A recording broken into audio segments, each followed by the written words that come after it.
Yes. सो जो आज हम सीख रहे हैं वो है नंबर वन। नंबर वन का कनेक्शन किस तरीके से टैरो कार्ड के साथ है ये हम देखेंगे। हमारे सबके सामने है नंबर वन का सबसे पहला मैजिशियन का कार्ड। उसके बाद है व्हील ऑफ फॉर्चून जो 10 नंबर है, 1 + 0 = 1। उसके बाद है 19, द सन का कार्ड, 1 + 9 = 10। अगेन 1 + 0 = 1। सो 1 आ गया यहाँ पे। ऑल 10 है हमारे पास, 10 of pentacle, 10 of wands, 10 of swords, 10 of cups.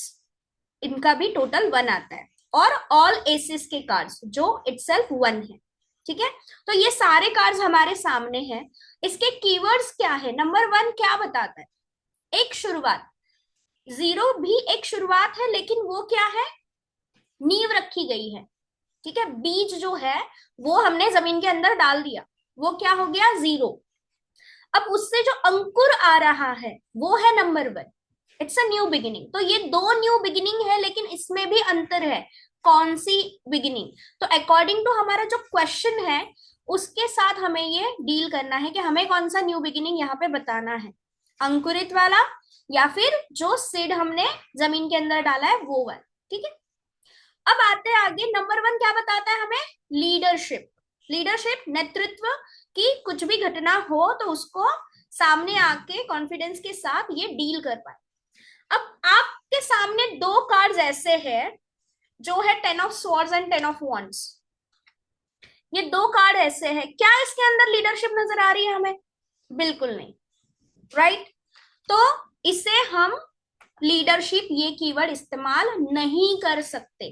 तो ये नहीं है कि हमें पता है नंबर वन मतलब लीडरशिप, तो जितना भी नंबर वन है हम लीडरशिप बोले, बिल्कुल भी नहीं।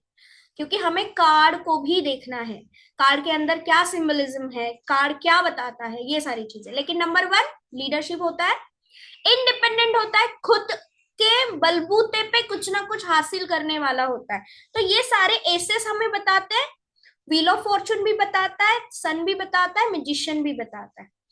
10 ऑफ पेंटिकल और 10 ऑफ कप हमें इंडिपेंडेंट बताता जरूर है, लेकिन इसके अंदर सपोर्ट सिस्टम कौन होगा? फैमिली। ठीक है। तो इंडिपेंडेंट तो आप कर रहे हो, लेकिन क्या है, कुछ तो फैमिली की चीज है, फिर फैमिली बिजनेस हो या फिर कुछ तो ऐसी लेगेसी आप आगे बढ़ा रहे हो। ठीक है। डॉक्टर का बेटा डॉक्टर होता है, इस तरीके से। सिंगिंग जो होते हैं उनके बच्चे सिंगिंग जाते हैं, एक्टर के होते हैं वो एक्टिंग करते, लाइक दैट। तो फैमिली बैकग्राउंड, फैमिली का कुछ ना कुछ तो कनेक्शन जरूर है, लेकिन आप इंडिपेंडेंटली वो सारी चीजें कर। ठीक है। तो इस तरीके से नंबर वन एम्बिशियस होता है। तो जितने भी एस के कार्ड आए, न्यू बिगिनिंग एस भी बताता है, मतलब कुछ तो हासिल करना है, इनको पता है कि फाइनल डेस्टिनेशन क्या है। ठीक है। इसके बाद है कॉन्फिडेंस लेवल। नंबर वन की कॉन्फिडेंस लेवल हाई होती है। दो कार्ड छोड़कर, कौन सा? 10 of sword, 10 of wands. 10 of wands में हम कह सकते हैं कि ये कॉन्फिडेंट है, लेकिन थोड़ा सा इसके ऊपर बर्डन भी आ गया है। Confident enough to handle the everything. ठीक है। बट कभी कभी हो जाता है ना कि सब कुछ हैंडल करना, एक माँ पूरे घर को हैंडल करती जरूर है, लेकिन वो भी तो थकती है ना, उसको भी तो कोई तो चाहिए। राइट। सो इस तरीके का वो है जो 10 ऑफ वॉन्ड है। इसीलिए जब भी आप कोई रीडिंग करते हैं, आपको ये जानना जरूरी है कि किस वक्त कौन सा कीवर्ड किस तरीके से हम बोले। नंबर वन क्या होता है? क्रिएटिव, कुछ तो करना है, एक ऐसा चीज जो दुनिया देखे। देखिए कुछ क्रिएशंस ऐसे होते हैं, साइंटिफिक कुछ क्रिएट कर रहे हैं, इन्वेंट कर रहे हैं। ठीक है। कोई भी आर्टिस्ट कुछ क्रिएट करे, क्यों? उसको क्रिएट करके घर पे रखने के लिए नहीं, showcase their talent art to the world. ठीक है। तो ये जो क्रिएटिविटी है, जो दूसरे देखे और उसमें से उनको एक तो फीडबैक मिले अच्छा, या फिर कोई प्रेरणा लेके उसको आगे बढ़े। तो ये क्रिएटिविटी जो नंबर वन के पास होती है वो दूसरों को भी मोटिवेट करती है। सो मोटिवेशन भी यहाँ पर है। ठीक है। डिटर्मिनेशन, दृढ़ संकल्प कि जो चीज ठान ली है उसको तो करके ही रहना है, छोड़ना बिल्कुल नहीं। ठीक है। इनिशिएट लेना है, खुद से करना है, किसी का वेट नहीं करना है कि कोई आएगा मुझे बोलेगा फिर मैं करूंगा, नहीं। इंडिपेंडेंट है, खुद के बलबूते पे करने वाला इंसान। इनोवेशन, कुछ नया कुछ अनोखा जो हुआ है। दो चीजें होती है, एक होता है सर्च, दूसरा होता है रिसर्च। ठीक है। फाइंडिंग्स, ये चीजें होती है। तो इसके अंदर ये पूरा रिसर्च करने के बाद खुद का कुछ डेवलप करना है या इनोवेट करना है।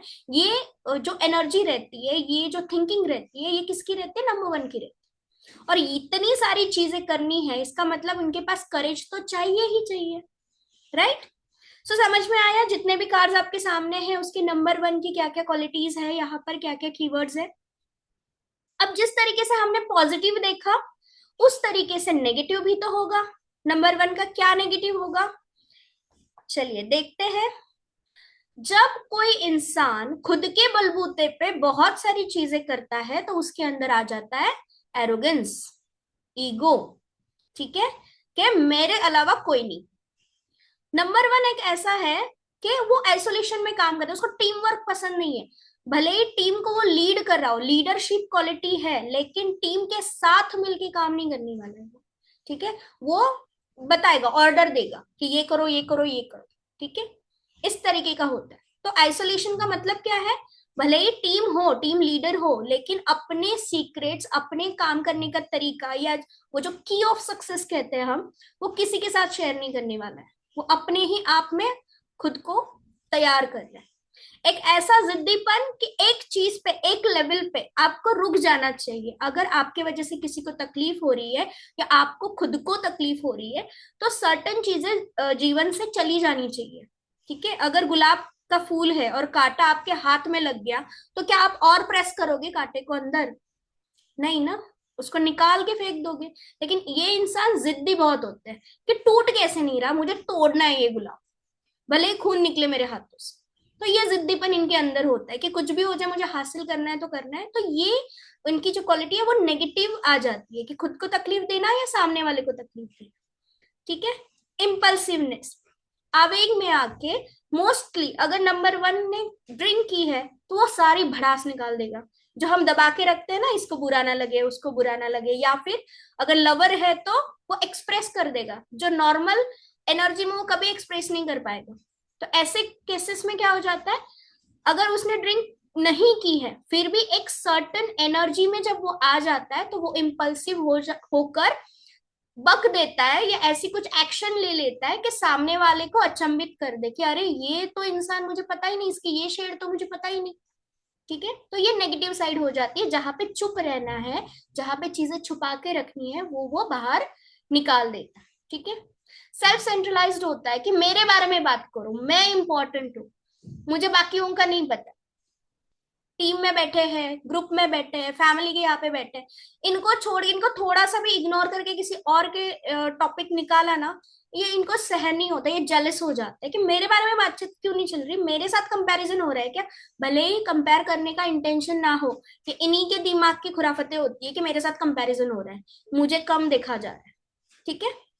ओवर कॉन्फिडेंस होता है कि मुझे कैसे नहीं आएगा, मैं तो करके ही दिखाऊंगा। ये सारी चीजें जो है, ये एनर्जीज जो है, ये इनको नेगेटिव बनाती है, ठीक है। एग्रेशन होता है, एग्रेशन एक खुद को पूरी तरीके से डुबा कर लेके जाना उस चीज में जो भी हासिल करनी है, फिर वो इंसान हो या हालात हो, ठीक है, सामने वाले की बिना परवाह करे, ठीक है।